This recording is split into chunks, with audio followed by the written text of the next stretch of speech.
విజయవాడకు సంబంధించి ఒకసారి కేశినేని నాని గారి విషయంలో ఆలోచిస్తే ఆయనకు చంద్రబాబు నాయుడుకి గత 2 ఏళ్ల నుంచి విభేదాలు బహిరంగంగా మనకు కనపడుతున్నాయి. అంటే ఆ రోజు మనం చూసినాం అందరం, ఢిల్లీ ఎయిర్పోర్ట్లో చంద్రబాబు నాయుడు గారికి బొకే ఇయ్యమంటే కూడా ఈయన పక్కకు నెట్టేయడము.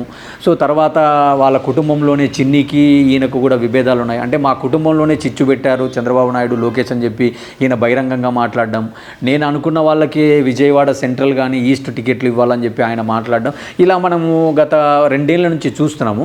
సో అలాంటి నేపథ్యంలో రేపు చంద్రబాబు నాయుడు గారు విజయవాడ పార్లమెంట్లోని తిరువూరులో ఒక సభ నేపథ్యంలో అక్కడ ఇన్ఛార్జ్ బాధ్యతలు చిన్నీకి ఇచ్చారు, నువ్వెందుకు ఇక్కడికి వచ్చావు అనేటువంటి గొడవలో జరిగినటువంటి ప్రోటోకాల్ అనండి లేదా బ్యానర్ల ఘటన ద్వారా వాళ్ళ మధ్యన ఉన్న విభేదాలు చినికి ఈరోజు బయటపడ్డము. చంద్రబాబు నాయుడు ఒక 5 మంది దూతలను పంపించి ఈ బాధ్యతలు చిన్నికి ఇచ్చారు, నువ్వు కొంత దూరంగా ఉండు కార్యక్రమాలకు అని చెప్పడం.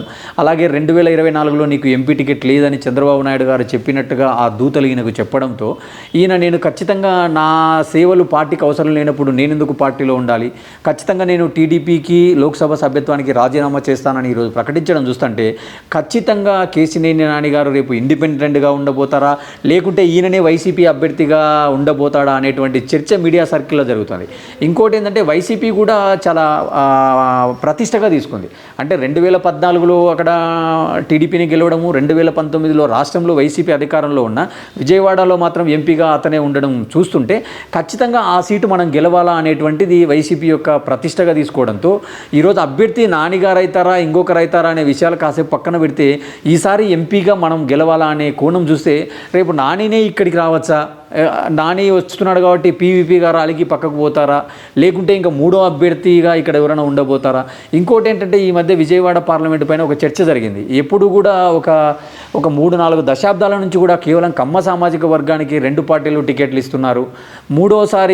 ఈసారి రాబోయేటువంటి పార్లమెంట్ ఎన్నికలు అంటే విభజన జరిగిన తర్వాత ఖచ్చితంగా ఇక్కడ బీసీలకు టికెట్ ఇవ్వాలనేటువంటి ఒక నినాదం కూడా వచ్చింది. కాబట్టి ఖచ్చితంగా గుంటూరు విజయవాడకు సంబంధించి పార్లమెంట్ అభ్యర్థులు ఎవరుంటారు అనేటువంటి చర్చ జరుగుతుంది.